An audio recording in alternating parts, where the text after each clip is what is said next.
and she turned around and grabbed her desk and flipped her desk around and threw it at the student, and then they just started fighting.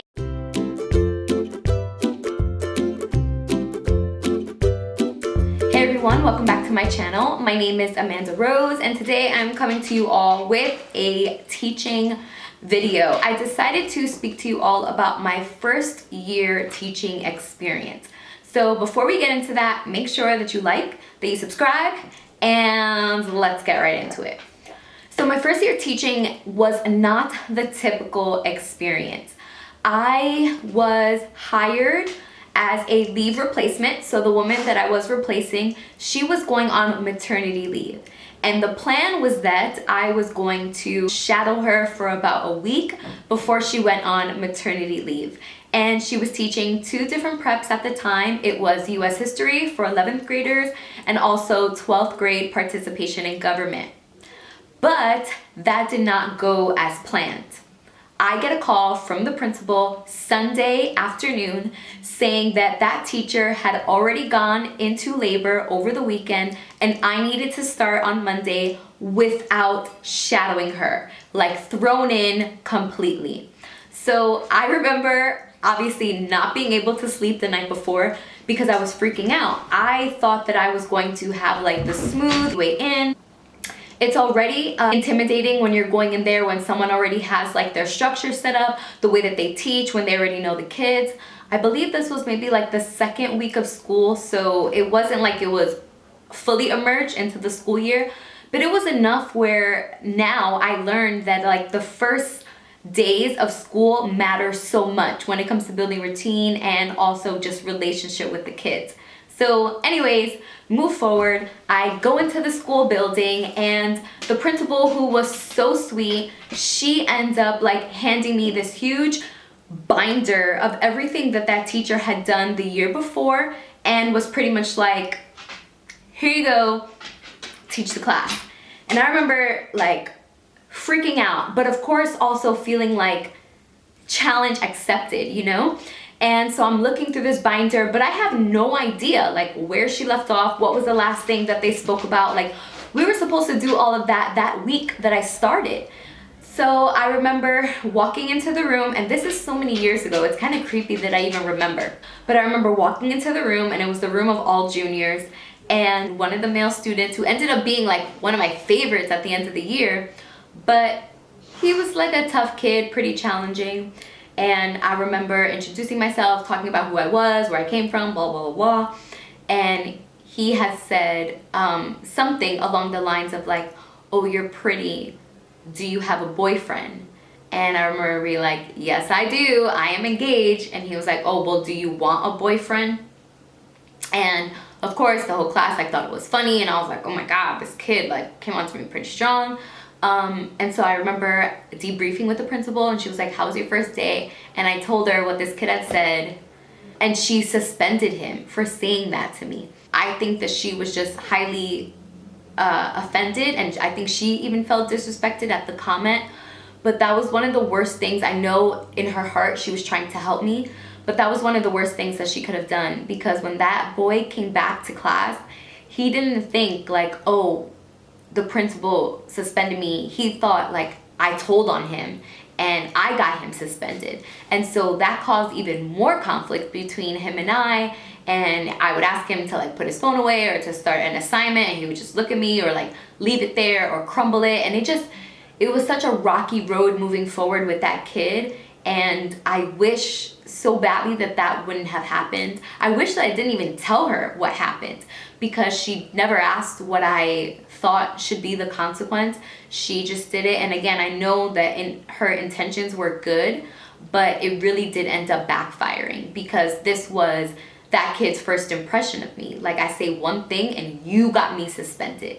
And it was like, oh, great. Like not the way that you want to start. So unfortunately, I started off on a really difficult foot because I couldn't plan prior. And so that night, Monday night, I remember like going to sleep really, really late because I was planning these PowerPoints. Thankfully, I did have like the worksheets that she had used in previous years. But when I went to college, my concentration was European history. And so I knew so much about European history, about kings and queens, and I was just fascinated with that time period. And then to have to teach American history and government, I was out of my league, so to say. So I remember just like having to learn so much information, having to teach myself so much stuff before I could even like bring it before the kids. So that first year, just to wrap it up, was the hardest year of my life. I cried so much. I would literally go to my car after having like a really difficult class and just like cry. And then be like, oh my God, but I still have to teach 7th period. Like I still have to go back in the building. I have to pull myself together. I have to shake that off. And I had such a hard time because I didn't know the type of teacher that I wanted to be. I didn't know what rules I wanted to put in place. I was so young. I was only 22 at the time. And so I looked like a baby, and it was just really hard. I felt like I didn't know how to gain respect. I felt like I didn't know how to be taken seriously. And I remember also that year, so many fights happened in my classroom. Boy fights, girl fights. I remember this one student, it was like 5 minutes before class was about to end. And the student that was sitting behind her, I think, made a comment about her hair, and she turned around and grabbed her desk and flipped her desk around and threw it at the student. And then they just started fighting, and it was like chaos. And I remember I was too far from the door, and I remember just screaming at the other students like, get help, get help, get help, like screaming for them to go into the hallway. And finally I was able to like get to the door, and I just screamed like, there's a fight, there's a fight, there's a fight. And someone who wasn't even like a part of security, he's like the tech guy for our school, he comes in and he's like trying to break up the girls. He gets hit in the face, his glasses are all twisted and broken. Like, it was crazy. And that by far was like the most traumatic experience as a first year teacher. Of course, there were many more fights to come later on, but I remember just being like, wow, this is intense. And even the fights would make me cry because, one, you want your classroom to be safe, and to know that that stuff kept happening. Again, you feel like you're being disrespected, even though it has nothing to do with you. But it was almost like they think that they can do that here. Like, they think they can get away with that kind of behavior in my room. And that was rough. And also, you know, you grow to love these people, and to see them fight or like harm each other, like that is like, it's really emotional. And I experienced that a lot my first year. I had, again, at least 4 fights that year. And so fast forward, I have this teacher comes back, and I was supposed to have gotten let go because I was only there as a temporary position just for 3 months. But the school liked me so much, and they didn't have a position available. And so they just kept me around, and they helped, I helped like with testing accommodation rooms, which was for the special ed department. So again, my school is very small. I actually still work there till this day. But I'm just so blessed that the principal saw something in me, because when I look at my first year, I think that I was a hot mess. But I guess because I just cared about my job and I cared about doing well, that she was able to see that, and I'm so grateful. And then in June, one of the social studies teachers ended up leaving the school, and they had offered me the position. And ever since then, like ever since that year, I've been working there full time. The first thing, learn to say no. No, no, no. No, no. Can I eat? No. Can I go to the bathroom? No. No. No, no, no. My dog keeps looking at me. He thinks I'm talking to him. But be comfortable with saying no. If you don't like to say that word, if you feel weird saying it, hey, no. See what I did there? But if you don't feel comfortable saying it, look in the mirror, have someone that you're really close to ask you questions, and then just say the word. You have to be comfortable saying no. And the biggest reason is because your kids will try to push your buttons. I remember my first year, my classroom was a revolving door. Can I go to the bathroom? Yeah. Can I do this? Yeah. I didn't know how to say no. I didn't know how to be firm. I didn't know how to stick with the school rules. And it was all because I didn't know how to say no confidently, because it sounded so mean to have to say no. But it is necessary. And so one of the biggest statements that I also learned, if you don't like just saying no, the first prompt is, I understand, but the answer is still no. That's it. Don't say sorry after. Don't blame it on the school and the school rules. Own your position in the classroom. Also, learn to say no when it comes to after school activities, when it comes to clubs. When it's your first year, you want to show the school that you are just so about the community and the life. But honestly, if you say yes to everything, you will be exhausted. You are probably already exhausted and you're not doing any of those extra things. So learn to say no. Of course, pick and choose. Sometimes students will ask, hey, miss, are you going to that game? And of course, show up for a few minutes. You do not have to stay the whole time, and then leave. But learn to put your foot down, learn to say no for your sanity and also for the structure of your classroom. Number 2. Try to plan for the entire week, because day-to-day planning is exhausting. Now, depending on your school, they may already require you to plan a week ahead. But again, every school is different, and so if this doesn't apply to you, it doesn't apply to you. But definitely make sure that you are planning a week ahead. If you're trying to go day by day, you're going to be exhausted. You're always going to be scrambling to make copies, to make things, to PowerPoint. Try to be as prepared as possible. So for example, on Sunday, if I'm teaching the French Revolution, I know, okay, well, a rough idea. Monday, Tuesday, we're doing the Third Estates. Wednesday, we have to talk about economic issues. And we also have to define what social issues are.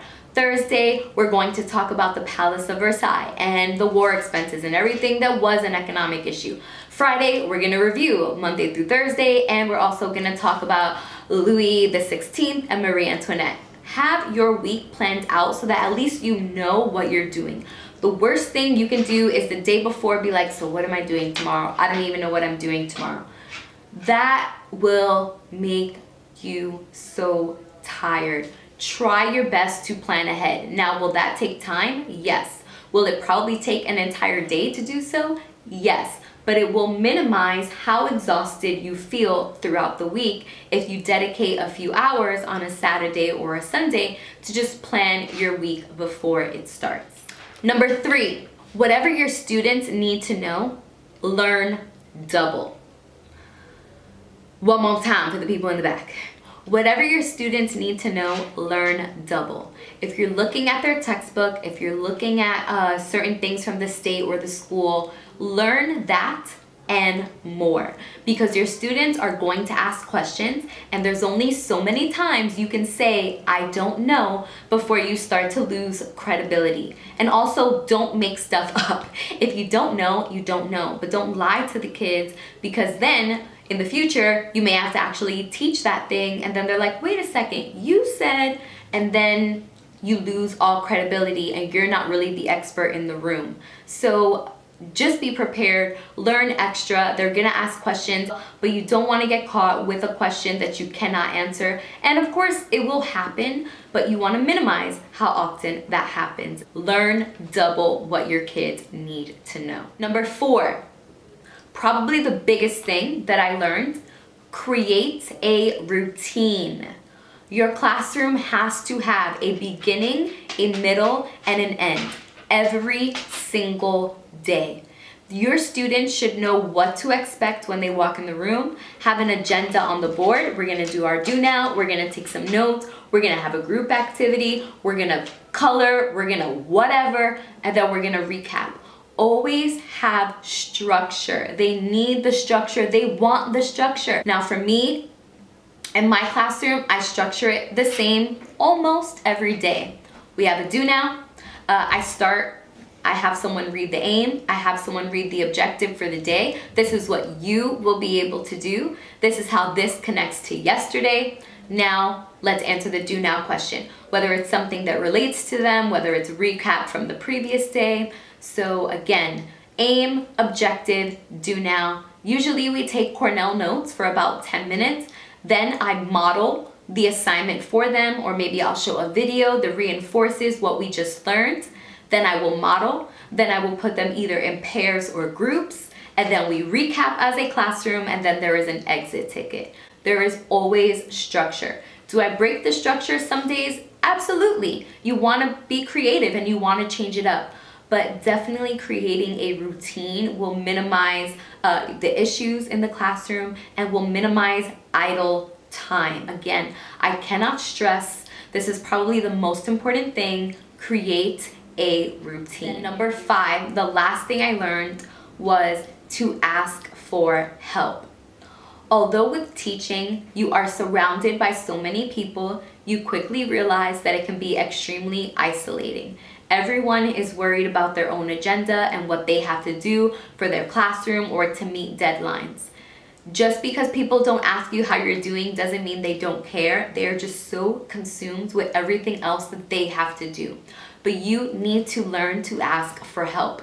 Ask for help with lesson planning. Ask for help with students that are giving you a difficult time. There may be a teacher or a guidance counselor that has a really good strategy or ways to approach that student that are helpful. But if you do not ask, you will never know. Sometimes someone is struggling with the same thing that you are, and that could be reassuring to know, okay, it's not just me. But definitely reach out and ask for help, because 8 out of 10 times someone is able to give you the answer or to aid in helping you find the answer. But you have to make yourself vulnerable, you have to reach out to people, and you must ask for help. And the last thing I learned, but it is not one of my points, is that you are doing way better than you think. If you are watching this and you are a first-year teacher and you already feel overwhelmed and you are already losing sleep and you are already crying, you are on the right track. Like, please know that you are doing way better than you think, that it does get better, and try to appreciate the good moments. When you have a class period, may not even be the whole day, but even when you have one period that goes well, be thankful for it, appreciate it, remember it, write it down so that you can reflect and remind yourself that you have had really high moments in your classroom, and it just allows you to move forward and be thankful and appreciative for the job that you have, because we do teach the future. And so hopefully you all like this video. Again, if you did, like, subscribe.